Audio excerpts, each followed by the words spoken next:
Hello दोस्तों, हमारे YouTube channel में आप सभी का स्वागत है। आज मैं आप सभी को स्टॉक मार्केट के रिगार्डिंग एक बहुत ही कॉमन सी कन्फ्यूजन को क्लियर करने वाला हूँ। ठीक है, बहुत ही इम्पोर्टेंट है ये वीडियो।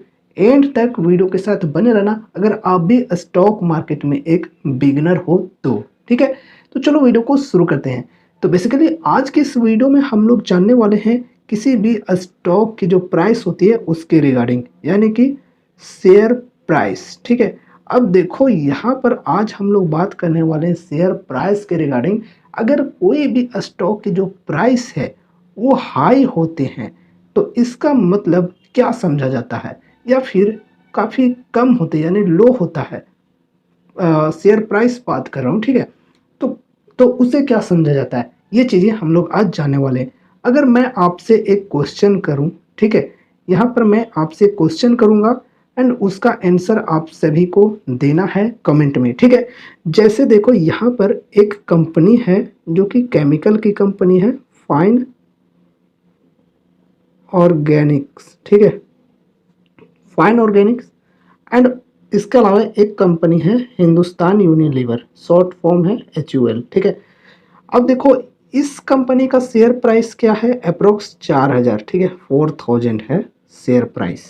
ठीक है, शेयर प्राइस। ठीक है, शेयर प्राइस है ये 4000। ठीक है, अब देखो यहाँ पर इसकी शेयर प्राइस की बात करें तो इसकी शेयर प्राइस है अप्रोक्स यहाँ पर 2300। ठीक है, 2300। अब देखो यहाँ पर फाइन ऑर्गेनिक्स का जो शेयर प्राइस है वो है 4000 एंड HUL का शेयर प्राइस है 2300 रुपये। ठीक है, एक शेयर अगर आप खरीदने जाओगे तो आपको 4000 रुपये यहाँ पर देने होंगे एंड एक शेयर HUL यानी हिंदुस्तान यूनिलीवर का खरीदने जाओगे तो आपको यहाँ पर 2300 रुपये देने होंगे। अब आप लोग कमेंट में मुझे ये बताओ कि इन दोनों में से कंपनी कौन बड़ी हुई। ठीक है, जरूर से कमेंट करना। आप लोग ये कमेंट जरूर से करना ताकि मैं समझना चाहूँगा। एंड हाँ, वीडियो क्लियर हो जाने के बाद कमेंट को डिलीट बिल्कुल मत करना ताकि मैं देखना चाहता हूँ कि किन लोगों को ये कन्फ्यूजन है। ठीक है, ये कंपनी फाइन ऑर्गेनिक्स बड़ी हुई या फिर HUL, क्योंकि फाइन ऑर्गेनिक्स का तो शेयर प्राइस है 4000, आपको एक शेयर खरीदने के लिए 4000 देने होंगे और यहाँ एक शेयर खरीदने के लिए सिर्फ 2300 ही देना है।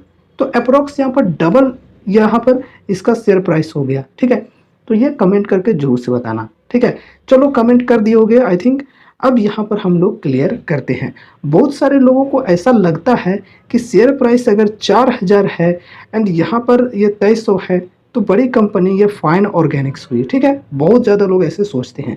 अब यहाँ पर इसी प्रकार से एक और कंपनी की बात करेंगे यहाँ पर, जैसे एक कंपनी है MRF का। ठीक है, जो कि टायर कंपनी, आपने नाम सुना होगा इसका। ठीक है, MRF के टायर्स बहुत ही ज़्यादा मिलते रहते हैं। ठीक है, तो यहाँ पर अगर हम MRF की बात करें, MRF जो कि एक टायर कंपनी है एंड इसके शेयर प्राइस की बात की जाए तो अप्रोक्स 1 लाख के तकरीबन है। ठीक है, एक शेयर के कीमत की बात करें तो 1 लाख रुपया आपके पास होने चाहिए तब जाकर आपको एक शेयर मिलेगा।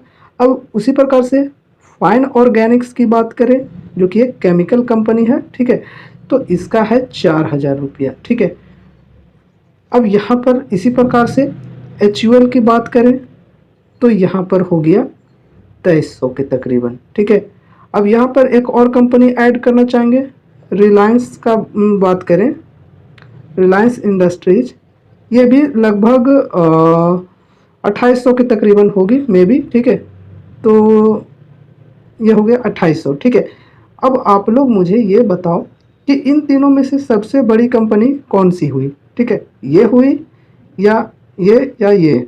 ठीक है, तीन कंपनीज हैं, ये भी कमेंट में हो सके तो बता देना। ठीक है, अब यार लोग सोचेंगे कि भाई यहाँ पर एक शेयर खरीदने में 1 लाख रुपया लग रहा है लेकिन इन सब में तो कम ही लग रहे हैं, तो सबसे बड़ा कंपनी ये हुआ। ठीक है, एंड रिलायंस की बात करें, रिलायंस में 2800 है, तो इससे भी बड़ी कंपनी ये हुई। तो भाई देखो, अगर आप लोग ऐसा सोचते हो तो मैं एक ही वर्ड में क्लियर कर देता हूँ कि ऐसे नहीं डिसाइड होता है कि कौन कंपनी बड़ी है या फिर छोटी है। इसके लिए हमें देखना होता है कंपनी का मार्केट कैप। ठीक है, मार्केट कैप के रिगार्डिंग ऑलरेडी मैंने आप लोगों को एक वीडियो में समझाया हुआ था। ठीक है, मार्केट कैप किसे कहते हैं? मार्केट कैप उसे कहा जाता है जैसे यहाँ पर अगर शेयर प्राइस है 4,000 रुपया फाइन ऑर्गेनिक्स का, तो यहाँ पर हम इसे मल्टीप्लाई करेंगे, शेयर जो कंपनी की हैं वो कितने शेयर्स हैं, ठीक है। तो 3 करोड़ फॉर एग्जांपल शेयर्स हैं, तो 4,000 इंटू 3 करोड़ को मल्टीप्लाई कर देंगे, तो यहाँ पर जो भी आएगा वो यहाँ पर हो जाएगा हमारा मार्केट कैप, ठीक है। 4 तिया 12 और ये 3 जीरो, इकाई दाई सैकड़ा हज़ार 10,000, तो अप्रोक्स 12,000। अब देखो 3 करोड़ शेयर्स 3.07 है लगभग शेयर्स, तो यहाँ पर ये हम लोग ऐसे ही एग्जाम्पल लिए हैं, ठीक है, इसलिए यहाँ पर ऐसे देख रहे हैं, ठीक है। तो यहाँ पर इस प्रकार से मार्केट कैप डिसाइड होता है, एंड मार्केट कैप के ऊपर ही ये पता चलता है हमें कि कंपनी बड़ी है या छोटी, ठीक है। तो मार्केट कैप के ऊपर डिपेंड करता है। अब यहाँ पर हम लोग पढ़ते हैं, ना कि शेयर प्राइस पर, ठीक है। तो देखो यहाँ पर हम लोग देखते हैं एग्जाम्पल्स। यहाँ पर जैसे देखो शेयर प्राइस 4,000 के समथिंग है, ठीक है, एंड नंबर ऑफ शेयर्स देख सकते हो 3.07 करोड़, एंड मार्केट कैप उस हिसाब से कैलकुलेट, देखो 4077 यहाँ पर शेयर प्राइस फिलहाल शो कर रही है, ठीक है। एंड 3 करोड़ को मल्टीप्लाई कर दिया गया इससे, ठीक है, इससे इन दोनों को मल्टीप्लाई करके यहाँ पर हमारा निकलता है मार्केट कैप। तो जितना ज़्यादा मार्केट कैप होगा उतना ज़्यादा यहाँ पर कंपनी बड़ी होती है, ठीक है, 12,500 करोड़ का, ठीक है। तो यहाँ पर आप लोगों को ये चीज़ें समझनी जरूरी है। तो फाइन ऑर्गेनिक्स का 12,500 करोड़ का मार्केट कैप है, मतलब एक स्मॉल कैप कंपनी है। And small cap, large cap, mid cap के बारे में समझना चाहते हो तो उसके लिए आप हमारी वो वीडियो देख लेना, आई बटन पर मिल जाएगी, ठीक है, साथ ही साथ एंड स्क्रीन पर भी दे दूंगा। तो यहाँ पर हो गई फाइन ऑर्गेनिक्स की बात। अब यहाँ पर एच पर देख लेते हैं। तो अभी हम लोग बात कर रहे थे कि एक 2300 है शेयर प्राइस एच की और उसका है 4,000, तो दोनों में से कौन हुई बड़ी।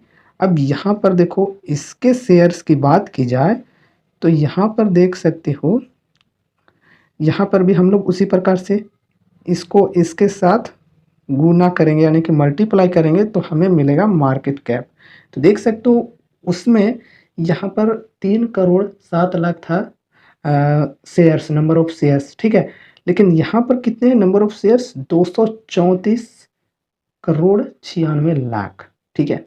तो यहाँ पर अगर हम लोग सिर्फ 234 लेकर चले, एंड यहाँ पर कितना है, ये मानकर चलो 2300, इन दोनों को अगर हम लोग मल्टीप्लाई कर देंगे 234 इंटू 2300, तो यहाँ पर हमारे पास ये लगभग निकल जाएगा, कितना है, 5,48,535 करोड़।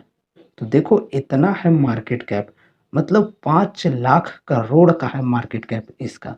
आपको सिर्फ शेयर प्राइस देखकर लगेगा कि यार कंपनी छोटी है या फिर कंपनी बड़ी है।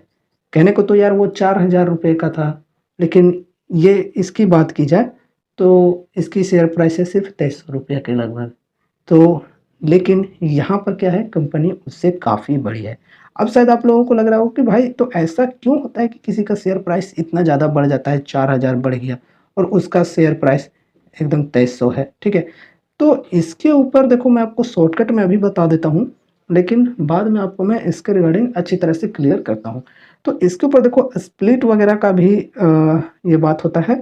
अगर कोई कंपनी बढ़ते जा रही है, जैसे अभी 4,000 का शेयर प्राइस हो गया, तो 4,000 के चलते बहुत ज़्यादा लोग बाय नहीं करेंगे, ठीक है। सोचेंगे यार इतना ज़्यादा कौन बाय करेगा, तो इसमें जो है ना लिक्विडिटी की बात की जाती है, स्टॉक में कम हो जाती है, खरीद बिक्री करने वाले लोग कम हो जाते हैं। तो इसलिए ये स्टॉक को स्प्लिट किया जाता है, जहाँ पर 4,000 के एक शेयर मिल रहे हैं, अब क्या करेगा 1:4 की कंपनी ये स्प्लिट इशू कर देती है। मतलब अब 4,000 का अगर आपने एक शेयर लेकर रखा है, तो अब आपके पास 4 शेयर्स हो जाएंगे और उन शेयर्स की कीमत हो जाएगी 1000, ठीक है, पर शेयर। तो ऐसे बोलो या वैसे बात बराबर ही हुई, ठीक है।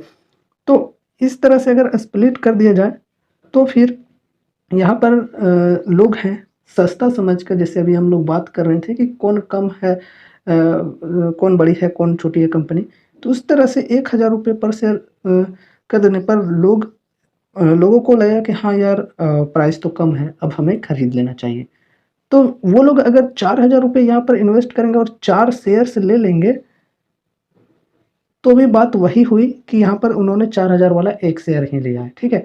तो ये भी होता है। अब देखो ये मैं आपको क्यों बताया, मैं वो भी क्लियर कर देता हूँ। जैसे एचयूएल का 2300 था, तो हो सकता है, मैं ये क्लियर नहीं हूँ, मुझे डाटा चेक करनी होगी कि उसका प्राइस पहले भी होगा ऐसा कि 6000 रुपये पर शेयर का प्राइस था, लेकिन इन्होंने स्प्लिट करके 1:3 कर दिया, तो यहाँ पर 2-2 हज़ार रुपये के शेयर हो गए, 2000 रुपये पर शेयर, ठीक है, या फिर कुछ भी। एंड 2-2 हज़ार रुपये पर शेयर हो गया, तो उसके बाद फिर जिस प्रकार से कंपनी ग्रो करती जाती है, शेयर प्राइस बढ़ता जाता है, तो अब 2300 हो गई, ये 3000 हो गई। तो ऐसा भी होता है, स्प्लिट करने के बाद भी शेयर प्राइस तो बढ़ते रहेगा, लोग इन्वेस्ट कर रहे हैं तो शेयर प्राइस बढ़ेगा ही। एंड काफ़ी ज़्यादा बढ़ जाती है तो फिर उन्हें फिर से कंपनी को स्प्लिट करना पड़ता है। अगर उसमें लोग इन्वेस्ट कम कर रहे हैं तो उसमें लिक्विडिटी घट रही है, तो इसलिए उन्हें स्प्लिट करना होता है, छोटे-छोटे पार्ट में बाँटना होता है, ताकि ज़्यादा से ज़्यादा लोग इन्वेस्ट करने आए और उनको पैसा मिल पाए, ठीक है? कंपनी को ग्रो करने के लिए। तो स्प्लिट की वजह से शेयर प्राइस कम या ज़्यादा हो जाता है, इसके बारे में स्पेसिफिक वीडियो में आप लोगों को समझाऊँगा, ठीक है? तो आप लोगों को मैं बस यही समझाना चाहता हूँ इस वीडियो में, मुझे एक यही छोटी-सी इन्फॉर्मेशन आप लोगों को देनी है कि प्राइस देखकर कभी भी किसी भी कंपनी को जज मत करना, ठीक है? प्राइस से कोई फ़र्क नहीं पड़ता है। अगर कंपनी की डिमांड काफ़ी ज़्यादा है खरीदने के लिए, तो उसकी प्राइस ऑटोमेटिक बढ़ेगी ही बढ़ेगी, ये आप लोग खुद भी सोच सकते हो, ठीक है। अब चूँकि ये जो फाइन ऑर्गेनिक केमिकल की ये कंपनी है, जो कि छोटी कंपनी है, लेकिन इसका जो बिज़नेस है, लोगों को अगर काफ़ी अच्छा पसंद आ रहा है, तो इनका प्राइस बढ़ेगा ही बढ़ेगा। अगर इसमें कुछ भी प्रॉब्लम मिली, इनको ऑर्डर्स वगैरह नहीं मिल रहे हैं, तो फिर इनका प्राइस घटेगा। ये तो आपको नॉर्मली पता होगा ही।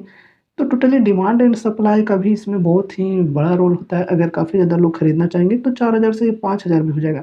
अगर यहाँ पर एचयूएल की बात करें, तो अगर लोग इसमें इन्वेस्ट करना नहीं चाहें या फिर कोई भी बैड न्यूज़ आ जाए, तो यहाँ पर लोग खरीदना भी नहीं चाहेंगे या फिर जिनके पास है शेयर वो बेच देंगे, तो यहाँ पर इसका प्राइस और कम हो जाएगा। तो टोटली डिमांड एंड सप्लाई के ऊपर भी बहुत ही ज़्यादा फ़र्क पड़ता है। ये मैंने आपको शेयर प्राइस वाली वीडियो पर समझाया हुआ था, ठीक है, कि शेयर का प्राइस अप एंड डाउन क्यों होते हैं, ठीक है। बस फ़र्क स्टॉक प्राइस से ये पड़ता है कि हमें अगर सस्ते में मिल जाए तो अच्छा होगा, ज़्यादा प्राइस में लेंगे तो ठीक नहीं होता है, ठीक है। तो मार्जिन एंड सेफ्टी हमें मिलती है कि प्राइस अगर 4000 से 2000 पर आ जाए, तो हमें इन्वेस्टमेंट करने के लिए एक अच्छा अपॉर्चुनिटी मिल जाए, ठीक है, या फिर 4000 से 3000 आ जाए, अपने-अपने हिसाब से जिनका जितना भी रिस्क एपेटाइट है, तो उनके हिसाब से यहाँ पर बात की जा रही है।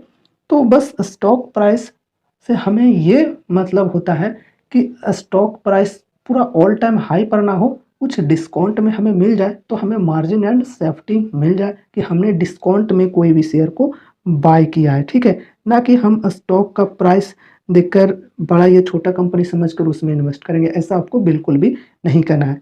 अब लास्ट में आपको मैं ये बता दूँ कि इस वीडियो को बनाने का मेरा मकसद मेन यही है कि आप सभी को इन चीज़ों के बारे में एजुकेशन दूँ, इन्फॉर्मेशन दूँ स्टॉक मार्केट के रिगार्डिंग, ठीक है। मेरा इस वीडियो को बनाने का ऐसा कोई भी मकसद नहीं है कि आप सभी को मैं एडवाइज़री दूँ या फिर रिकमेंडेशन दूँ कि आप फाइन ऑर्गेनिक्स, एचयूएल या फिर एमआरएफ जो भी मैंने बात की उन पे बाय कर लो। कोई भी मैं यहाँ पर बाय की रिकमेंडेशन या फिर एडवाइज़री नहीं दे रहा हूँ, खरीद-बिक्री करने के लिए कुछ भी नहीं दे रहा हूँ रिकमेंडेशन, ना ही एडवाइज़री।